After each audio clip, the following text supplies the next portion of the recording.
Good morning, everyone. Welcome to the LEA Special Points of Contact monthly webinar. We will begin shortly. Thank you, everyone, for joining us this morning.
Again, good morning, everyone. Welcome to the LEA Special Education Point of Contact monthly webinar.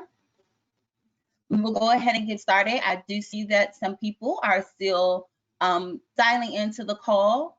For those of you who are dialed in, I just want to make sure that you see that we have our handouts for today, and you will see our presentation slides here in the taskbar. Under handouts, there is a PDF version of the topics that all the slides that we're covering today. And we have a full agenda, so we'll jump right in and get started. Again, this is our October LEA Special Education Point of Contact monthly webinar. And our agenda for today, we'll go through an introduction, policy update reminders. We will also review the alternative assessment process. We'll review SEDS updates. We also have some transportation updates and reminders that we'd like to share with you. Our non-public team will cover their monitoring updates, as well as we would love your feedback on the start of schools training. Our friends here from our teaching and learning team will get some feedback from you, and we'll close out with announcements and reminders. Again, my name is Tiffany Ingram, and I'm a program analyst here at OSSE, and we're going to jump right into our webinar for this month.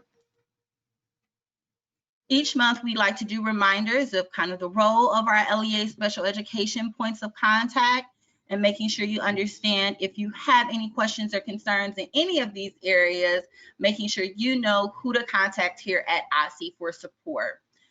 So of course, in your role as the LEA SPED point of contact, you'll be supporting with policy and guidance, our monitoring and compliance, evidence-based practices, and data apps and systems. So you may have multiple people who work with you, but we really want to hit home that if there are multiple people who support you in the work that you do as the SPED POC, please make sure you work with your data manager at your LEA to update eSchool Plus with the correct contact information for your LEA. There are several divisions that work collaboratively around special education matters here at OSSE, and we want to make sure we have the right person assigned for your LEA. So if there are any communications that need to be had, we have the right point of contact down, and we can reach you via email. Our expectation is that our LEA special education points of contact are working collaboratively with other folks in your LEA around assessment, pre-K special education, early childhood transition coordinator, whomever at your LEA may be working to support transportation. Of course, your LEA data manager is going to be a critical person to be working with, particularly around ensuring accurate enrollment data as we are into our child count season. And lastly, your LEA English language learner coordinator is going to be someone who you should be working together collaboratively as well at your LEA. Of course, we want to provide contact information for each of these major domains in which your workflow supports. So here are contact information for all folks at OSSE in policy, monitoring, evidence-based practices, your data app system, preschool special education, as well as assessments, and of course, transportation contact information as well. We're going to turn it over now to Christy to support with our policy reminders and updates. Good morning, everybody. This is Christy Weaver-Harris. I'm the Policy Manager in OSSE's Division of K-12 Systems and Supports in the Office of Special Education. This morning, I'm going to give you some quick updates and reminders. So the entry and exit guidance, this is an issue that comes up throughout the year as students enter and exit, but is especially popular during the child count time of the year. So just a reminder that when you are working with your data manager to exit students, you want to make sure that the chosen exit code is consistent with the reason for exit and with the language that you were putting in the PWN. So a good example of this would be a student does not attend at the beginning of the school year. Due to your LEA's policy, you will be unenrolling that child for non-attendance. You do your due diligence to determine the location of the student, and you find that they have moved out of state. The reason for exit is non-attendance, is related to the LEA policy. It is not because the student moved out of state, unless the parent contacts you and says, we are unenrolling our child because we are moving out of state. In this case, the child was enrolled in your LEA, but you are unenrolling them for non-attendance. So you want to make sure that you're using the correct code related to that, and that the PWN language is connected to the language in the exit code. When OSSE does a review for manual removal of students from your SEDS roster, they're just looking for the logical connection between what's in your PWN language and for the reason for exit in the exit code, okay? So you wanna make sure that that's all consistent. For code 1942, which is related to students who exit the public school system to be homeschooled within the district, this is a code that is being used more often this year than it really ever has before. The code includes, the entry and exit guidance includes language that says that the LEA must upload the letter from the OSSE homeschool office. That process has changed, and we have been able to check internally to make sure that OSSE's homeschool office is aware of that child being homeschooled. So you are not required to obtain that letter from the parent to upload into SEDS. And we know that that had been a burden in the past because you do not get a copy of the letter, but the parent does. Code 1962, I've gotten a couple of questions from LEAs where student has aged out of your LEA, meaning you only provide services up to 2nd grade or up to 8th grade, and the child has exceeded the age or the grade served by your LEA. And you have been unable to either find where the student is, or you found them and you have figured out where they are. So we want to make sure that this is an issue of ensuring that the exit code is consistent with the reason for exit. For example, say a student has aged out of your LEA, you do your due diligence, you're able to find them, and you find out that they are being homeschooled. The reason for exit here is because they've exceeded the maximum age for your LEA, not because they were unenrolled to be homeschooled. So we want to make sure that you're using that code as appropriate when the student has aged out of your LEA. And if you have any questions about that kind of stuff, you can always submit an OST ticket or contact me directly. And we are more than happy to be helpful to help you figure out which exit code you should be using. Next slide, please. So this is where we have updated within the entry and exit guidance that for exit code 1942 related to a student who is exiting to be homeschooled, we have removed that it is the responsibility of the LEA to provide the letter from the OSSE homeschool office. So OSSE will confirm internally that the student is registered with the OSSE homeschool office. And we thank you for your patience in navigating that process. Next slide, please.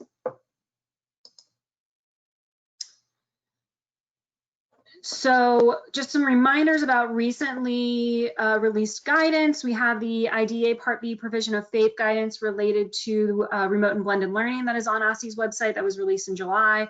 We also have the early childhood transition or C2B transition FAQ that was also released right before school started. Please be referring to those guidance documents as appropriate. There's a lot of information in the IDEA guidance related to remote and blended learning around how to ensure that you are appropriately documenting your efforts during a remote posture. And a reminder that you need to be tracking the first provision of specialized instruction for students who are at or around the age of 3 who are transitioning from Part C, students who are at or around the age of 4 who are transitioning from an extended IFSP, and students ages 3 through 5 who are newly determined eligible for special education, including students who are transferring from out of state because they are being newly identified as students with disabilities within the district. You are not required to document on an ongoing basis the provision of specialized instruction. We are only looking for the first provision of specialized instruction. After students, you're also not required to document the provision of specialized instruction after an IEP revision or amendment if the student previously has documented specialized instruction. You're not required to document this for students who are under the age of 6 and who are continuing within your LEA and who have previously documented specialized instruction, and for students who are younger than the age of 6 who are transferring from another LEA who have previously received specialized instruction. And we do want to remind you that when you are uploading this information into SEDS, that you are using the correct cover sheets. There is a specific specialized instruction cover sheet that you should be using to upload the specialized instruction tracking form and to be uploading the service tracker. If you have any questions about this, please reach out to me or your LEA monitor. OSSE is doing our first round of monitoring related to these efforts, so you may be hearing from somebody at OSSE about your LEA's compliance and to see what kind of technical assistance we can provide to help you get those students' specialized instruction documented. Thank you so much, Christy. And as people present reminders for our participants, if you do have any questions, feel free to ask your questions in our question box, and we will be answering them ongoing throughout the presentation. And we will also have space at the conclusion of our presentation to take questions as well.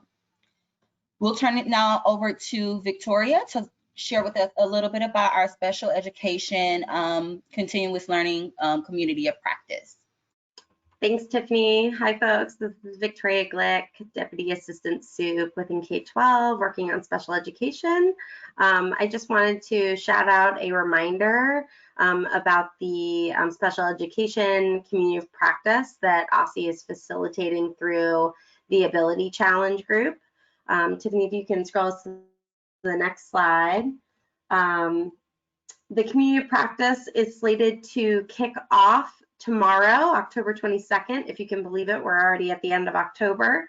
And we invited you during last month's webinar to take a look at these slides to understand more about what the co-op, or the community practice and is and is not. And so I've included that information again here. I encourage you and invite you to continue to consider participation in this opportunity. It remains open. We understand that folks are, shifting between fully distance and hybrid learning models, and that time is very valuable right now. So we wanted to hold the opportunity open all the way up until the start. So on the next slide here is a link to the survey. You are welcome to fill this out and express interest still. We really encourage you to think critically about how your LEA could benefit from this opportunity to collaborate with experts and other LEAs in designing tools and resources. To give you a bit of a preview on what's come in through the survey that's titled Remote Needs Assessment here on the slide, we've seen folks identify areas for the community practice to tackle, including implementing accommodations that work, shared responsibility and accountability for student outcomes, managing competing priorities, and managing when students are in crisis, all areas where we know LEAs are in need of support and resources. And so I encourage you to consider participation. And so now I'll hand it back off to Tiffany. Thank you, Victoria. And we will continue on with our presentation, and Rita will share with us some SEDS updates. Hey, good morning, everyone. My name is Rita Larkins from the Office of the CIO at OSSE, where we provide the support and training for the Special Ed Data System SEDS.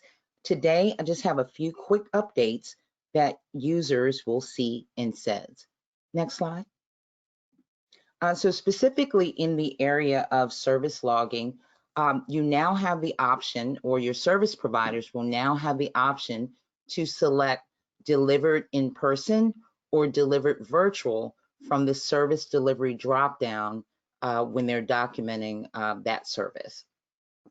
So this is an update that you'll see on the SEDS pages, and I believe that goes live on tomorrow. Next slide.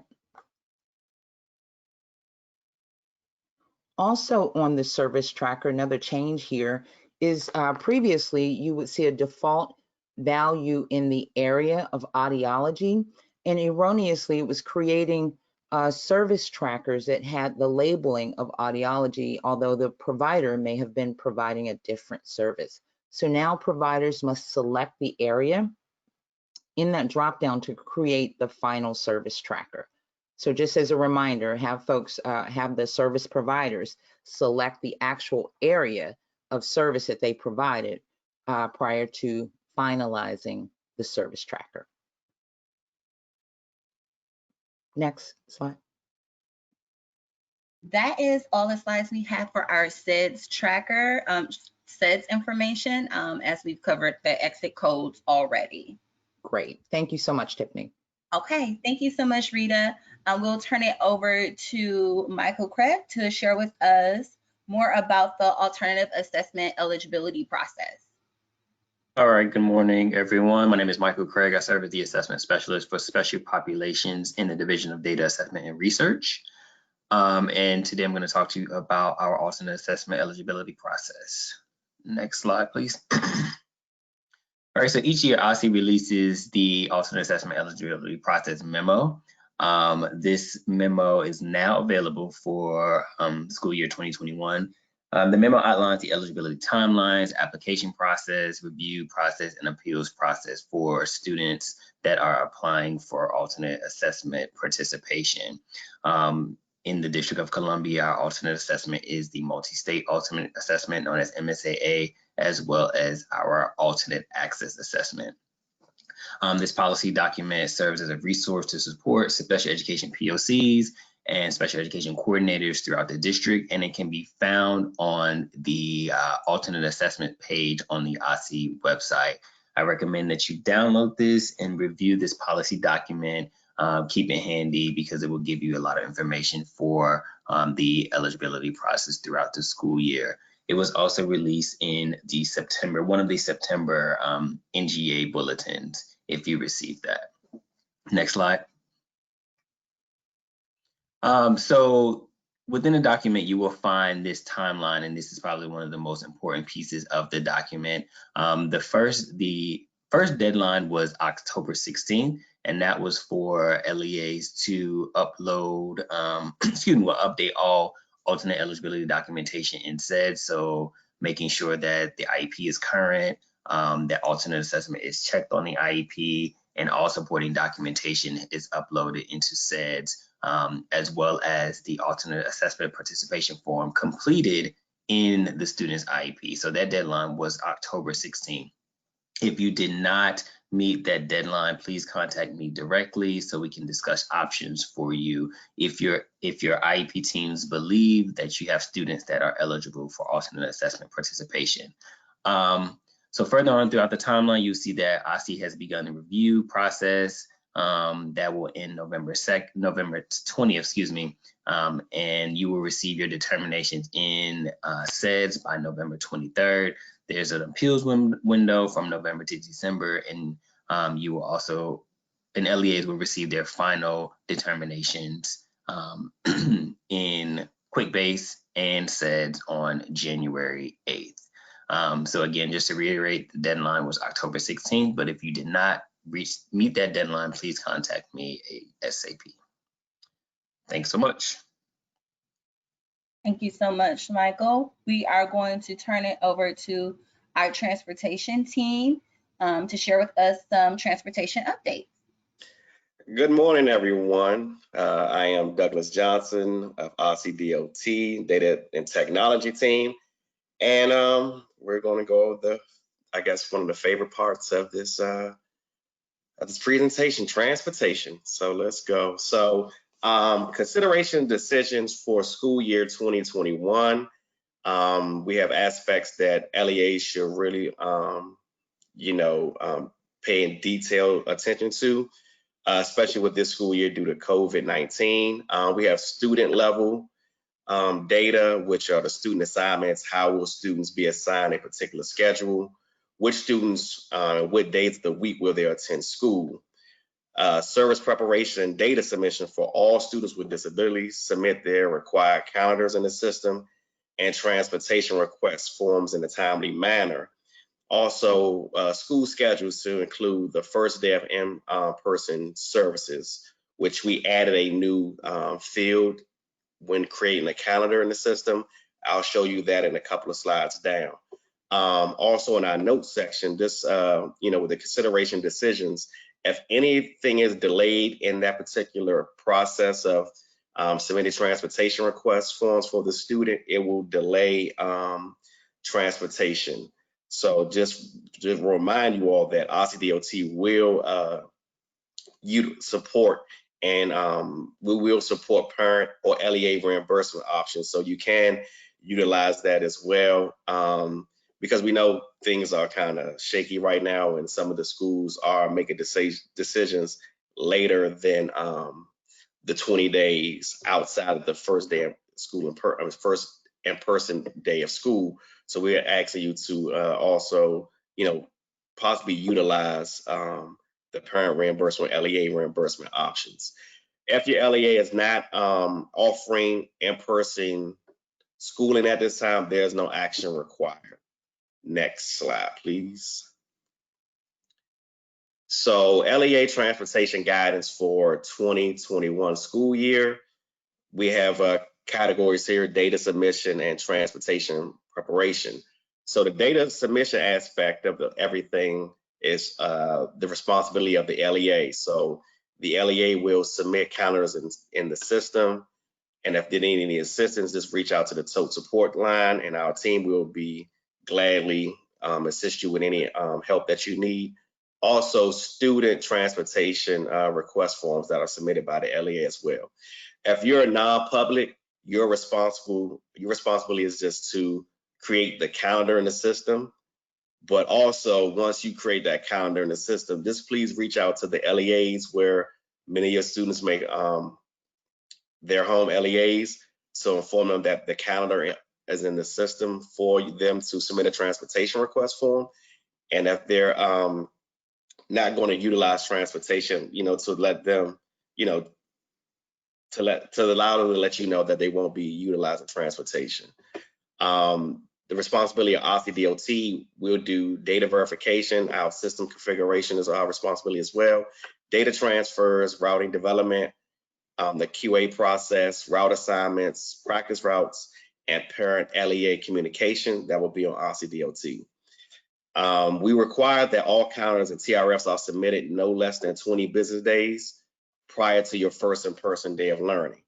Currently, we're at 12 days at this moment. So if you haven't created your calendar or submitted any transportation requests, and which a lot of schools are aligning themselves with DCPS with the 11/9 start date of in-person schooling, it's most likely you won't have transportation that first day of school, because you're waiting so long.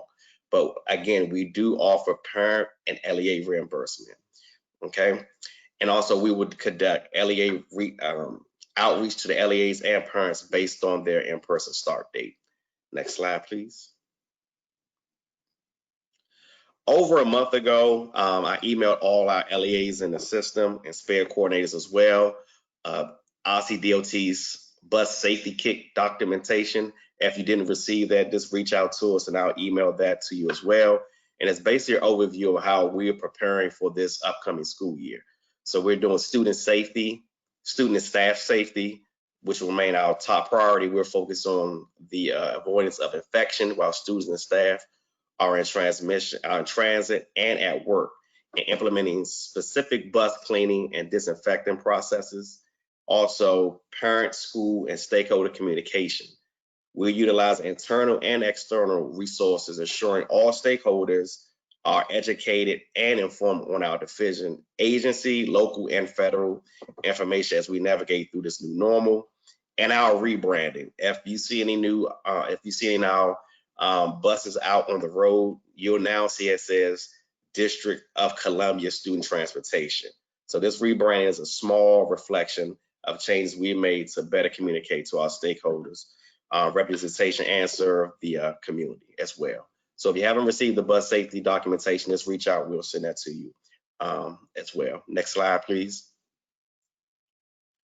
And the new in-person start date field in tote.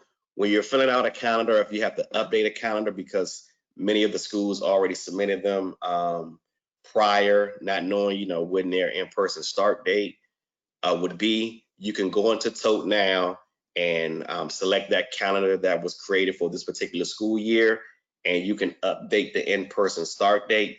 That would help us with forecasting for when we possibly can expect more students that we have to transport. So that's the in-person start date that's available when you're creating a calendar in the system. Next slide, please. And finally, we are still doing training dates for new SPED coordinators or just refresher for coordinators that may need a refresher course. So these are the dates here. We have the dates remain of October 28th, November the 3rd, November the 5th, and our last date currently is November 23rd, 2020. As always, if you have any questions or you need any assistance, reach out to the TOE support line, which is 202-576-5520, or email us at dot.data@dc.gov, and we'll assist you as we always do. Thank you for your time. Thank you so much, Doug. Again, as we go through the presentation, if you have any questions, feel free to put them in the chat and we are monitoring them to ensure your questions are answered. We're going to transition now to our non-public team to share their monitoring updates. Edgar? Hi, thank you, Tiffany. Next slide, please. So last month on September 21st, we had a two-part webinar that we hosted for both non-public schools and LEA special education staff, looking at the existing guidance related to related service delivery and also instructional services. In part one of that webinar, we had a really exciting kind of discussion and information shared by an LEA and a non-public school, and kind of how they have, really realized, the distance learning model approach in a very collaborative way. In part two, we kind of covered the nuts and bolts of instruction and related service delivery issues. We also tackled student safety measures and looked at questions that had come in from various stakeholders on programming and payment. Also, attendance reporting was covered, and we did a brief presentation on transportation, some of which you heard from Doug just now. So I encourage you all who, those attendees, those people who did not attend the webinar, you can go onto the OSSE webpage following this link here and listen to both sections of that recorded webinar. If you have any questions, please feel free to contact me at the information that's listed here in the slide. Thank you. Thank you so much, Edgar. We are going to turn it over to Annette to talk about getting feedback on our start of schools training. Great, thanks, Tiffany. Go ahead to the next slide. As you know, school has started. Now that we are a couple months into the school year, those of us who were working to coordinate the start of school training series for LEA special education points of contact and for LEA transportation points of contact, which is this audience here today, we are wanting to do just a couple brief poll questions to see how prepared you felt for the start of the school year with regards to the trainings that OSSE offered, and to get your input to help us craft the next year. I know we're not supposed to think about next school year. We're still trying to get through this one, but your candid feedback in these few poll questions will be very helpful. Next slide, please. So this is a reminder of all the different types of trainings that were offered this summer. And I'm putting this reminder up here because one of the poll questions is going to ask you which trainings you attended or participated in, whether that was the live training or if you went and watched the recording of the training. And this slide is to remind you that we do have all of these training recordings available. If you go back to, yeah, thank you. We do have all of these training recordings available still on the OSSE website. So we had some SEDS Train the Trainer modules, we had transportation trainings, we had trainings on the early access Click app, we had a training specifically for new LEA special ed POCs and new LEA transportation POCs, that was in July. And we also used these monthly meetings, which typically we take a break from in the summer, but this summer we continued the monthly meetings and used this webinar forum as the training vehicle to give you updates and training on start of school related topics. We also had a wonderful series given by Jen Carpenter about the toolkit for serving students with disabilities in remote settings. That was also considered part of training provided as an opportunity to gear up for this school year. Next slide, please.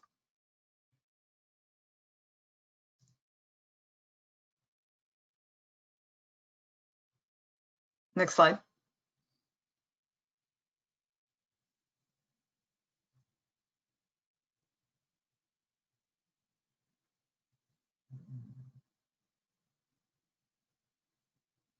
Tiffany, are you able to go to the next slide?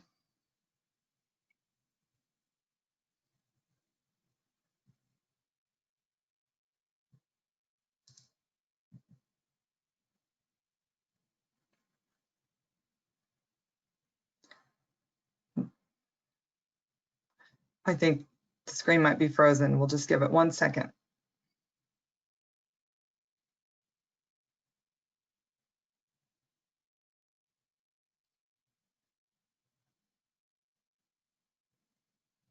Maybe my screen is frozen. Tiffany, what slide is showing on your screen? Annette, this is Jen Carpenter. I think Tiffany might be frozen. Should we change our presenter temporarily? You know what? Let me just launch the poll questions and we'll be okay. All right. So first I'm going to ask a couple poll questions to the special ed points of contact.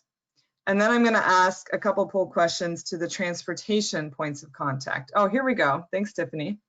Okay, so this first set of questions, I only want you to answer if you're a SPED POC.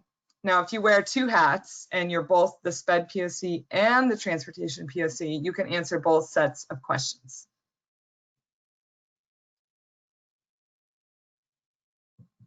So this first question, you should see on your screen the opportunity to say what your experience level is as the special ed point of contact for your LEA. And again, if you are not the SPED POC, if you are attending today as a transportation POC, just sit tight, I'll have a few questions for you. Great. The next question is, I would like to know which summer trainings you attended. Again, this is for special education points of contact, whether you're the main POC or somebody that heavily supports the special ed POC. Please check all that apply here. Again, these are referring to those trainings that I showed you on the previous slide, different types of training opportunities that were available this summer, all under the umbrella of the Start of School Training series. I'll leave this open for a few more seconds.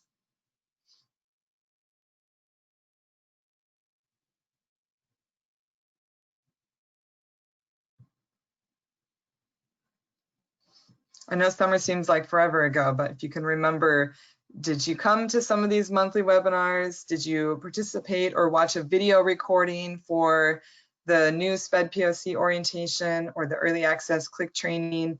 Did you go to one of Rita's fabulous Train the Trainer SEDS sessions back in July?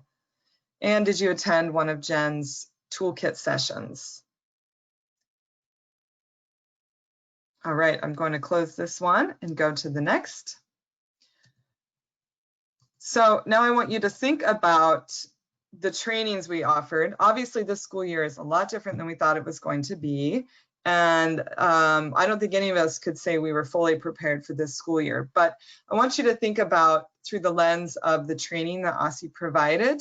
Do you feel like you were significantly better prepared, or even somewhat better prepared because of the trainings that OSSE offered this summer, specifically the ones geared towards special education points of contact? Or did those trainings add little value for you? And at the end of these questions too, I will ask for your open-ended feedback in the comment box, and I appreciate your candid and honest feedback. A few more seconds to vote for this one.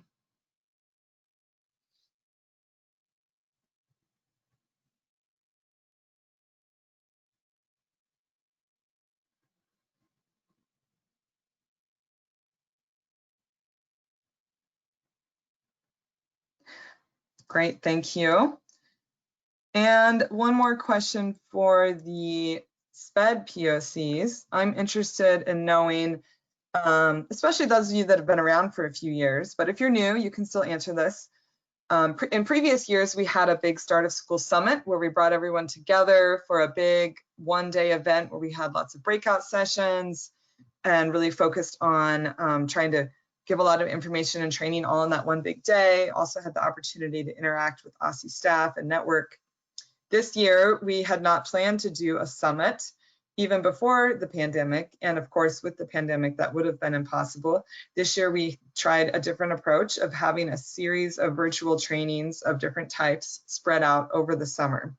So I'm interested in knowing, do you think in the future, let's say the pandemic goes away, which it will, and we're able to gather in person, would you prefer to have a one big event like a summit, or would you prefer to have this trainings spread out a little more? Also, do you prefer to have it virtually or in person? In person is nice to be at OSSE and put names with faces, but virtual is also allows you to be anywhere in the world and still be able to participate, so it doesn't interrupt summer travel. Or maybe you'd like to see a combination. So I'm definitely interested in your votes here. Again, this is for SPED POCs. I'm going to ask a set of very similar questions for transportation POCs. All right, thank you. Okay, now those of you who are here because you wear the hat at your LEA of the transportation POC, please respond to these questions. Many of you serve in both roles as the transportation POC and the SPED POC. So this time I want you to answer the questions again, but through the lens of transportation, because this was a slightly different set of trainings this summer to try to prepare you. Some overlap, but some differences.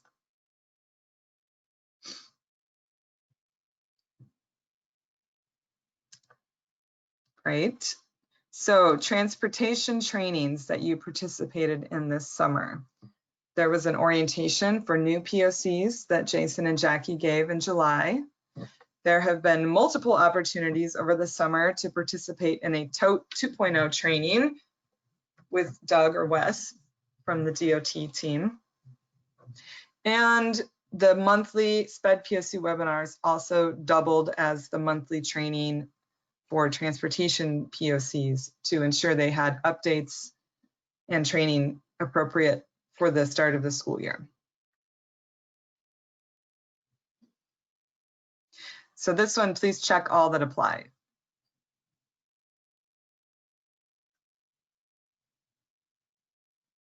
Great. And again, thinking about opportunities this summer to attend the new transportation POC orientation, to attend the TOTE training virtually, and to attend a monthly webinar together with SPED POCs to hear updates from OSSE. Did this leave you better prepared for your start of school responsibilities or not? And we waited until October to ask you this so that you could get through the start of school and reflect back on how prepared you actually think that you were to do your responsibilities in your official POC role now that some time has passed and we're done with the start of school. Thank you so much. And again, a question about the format, thinking on the past, thinking on this summer, and thinking about next summer. Comparing what we did this summer, having a series of virtual trainings spread out over the summer that were differentiated according to your experience level, versus having a big one-day of summit event where we came together in person, or some combination of those things. Interested in your opinion. Again, you're thinking about this through your lens of being the transportation point of contact, which we know has some overlap, but several differences in your roles and responsibilities with regards to the start of the school year compared to a special education point of contact.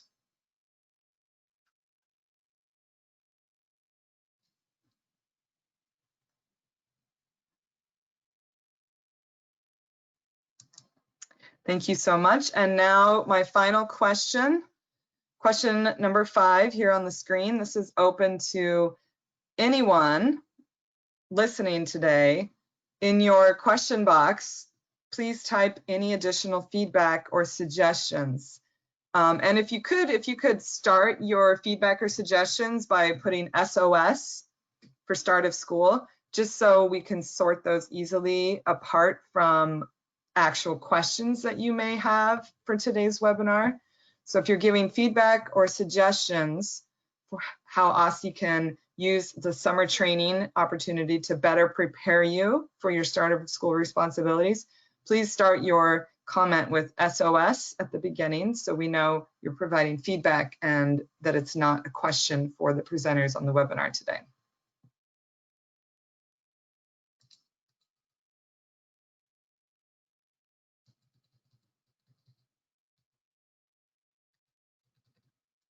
Great, and we're going to move on to the next presenter in the webinar, but please feel free to continue to put your feedback on the start of school training series into the question box to provide that open-ended feedback. And thank you so much for giving your input today.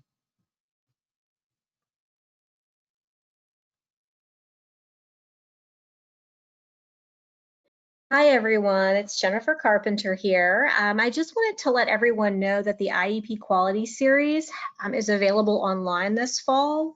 Registration has closed, but I've been taking some latecomers and getting them caught up. Just to let you know, if you are sending your staff in to attend this series, today is the last day that I'm going to be adding additional members to our online class. But I will be offering the entire course online again starting in January. So if folks are interested in joining right now and catching up with the class, they're welcome to do so. They need to email me directly. My email address is available in these slides, and I'll put it in the chat box in a moment. It's jennifer.carpenter@dc.gov. But again, if folks really need to get this done now, that's fine. They can join today. Otherwise, they can wait for the next a set of sessions, and those will start in January.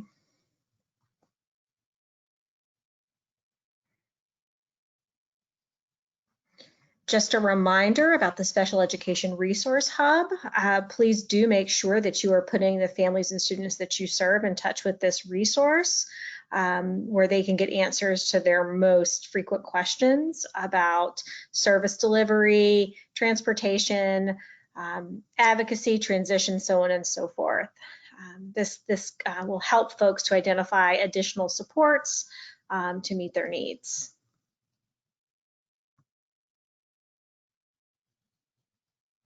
I do invite you to revisit the tools that have been offered up on the Serving Students with Disabilities During Periods of Remote or Blended Learning resource page. I am happy still to help folks customize their toolkits, and happy to help you do so with a shift to blended learning in mind. So please, once again, do reach out to me if you would like support. Please, though, access the resources first. Check out what we have to offer, including the videos, and then reach out to me and I can help you make these tools your own. And as usual, you can find more professional development opportunities here.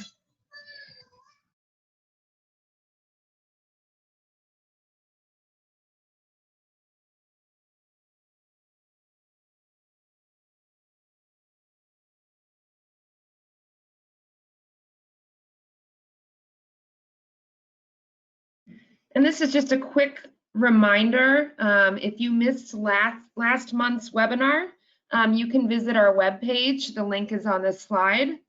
And on this website, you can also watch previous webinars from the past several months. You can also download training resources and materials. And a recording of this month's webinar and slides will be posted to this webpage within 1 week from today. So this will include the live webinar as well. You can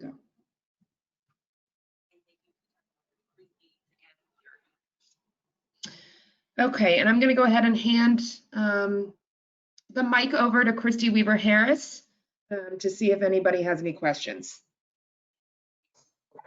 Sure. So we had some questions earlier in the webinar. Somebody asked if we could clarify whether non-attendance codes can be used for students under the age of 18, and they can. The documentation requirements for students under the age of 18 versus over the age of 18 are a little bit different. And I would generally encourage you to refer to the entry and exit guidance specifically to see what documentation may be required for any of the codes. For exiting seniors, you want to make sure that the appropriate exit or credential code is entered. OSSE will do a manual review to make sure that students are appropriately removed from the SEDS roster if they have received a diploma. Let me see. Oh, are you required to do specialized instruction tracking for students ages 3 through 5 who become newly eligible for special education throughout the school year? The answer to that is yes. You must document the first provision of specialized instruction for any student age 3 through 5 who becomes newly eligible. And that includes students who you find through your regular child find, who are district residents or district students continuing within the district, or students who are who have an existing eligibility but are transferring in from out of state because they are being found newly eligible in the District of Columbia, although they may have an existing eligibility from out of state. If you have any questions about students, specific students that you may or may not be required to do the specialized instruction tracking for, you can always reach out to me directly. My email is christy.weaver-harris@dc.gov, or you can also reach out to the general policy email, which is osse.dsepolicy@dc.gov. Let me look through.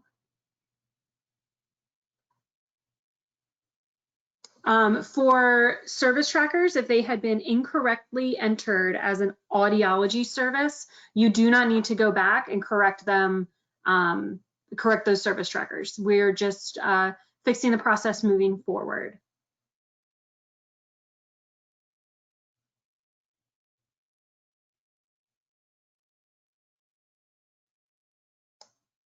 And I'm also seeing a question about adaptive living skills and cognitive goals. I would say that any provision of specialized instruction is what should be documented. It depends on what that student's IEP says. So I will reach out to that question asker directly. And I think those are all of the questions. We will keep it open for another couple of minutes in case new questions come in, and we will respond directly. But otherwise, you can see here on your slide, if you have any other questions, please reach out directly to our OSSE points of contact. For data systems access, for data systems training, for troubleshooting and SEDS issues, please use the OSSE support tool or reach out to your DAR liaison. For policy questions, please reach out to me or my general email, my general policy email that will go to my team. And that again is osse.dsepolicy@dc.gov. For tote and transportation questions, you are best served by emailing dot.data@dc.gov or calling the LEA call-in number. For special education monitoring, please reach out directly to your LEA state rep or to Karen Morgan Donaldson. For statewide assessment questions, you are best served by contacting osse.assessment@dc.gov. Our next webinar is scheduled for Wednesday, November 18th from 10 to 11 a.m. Please tell your friends, and we will see you in November.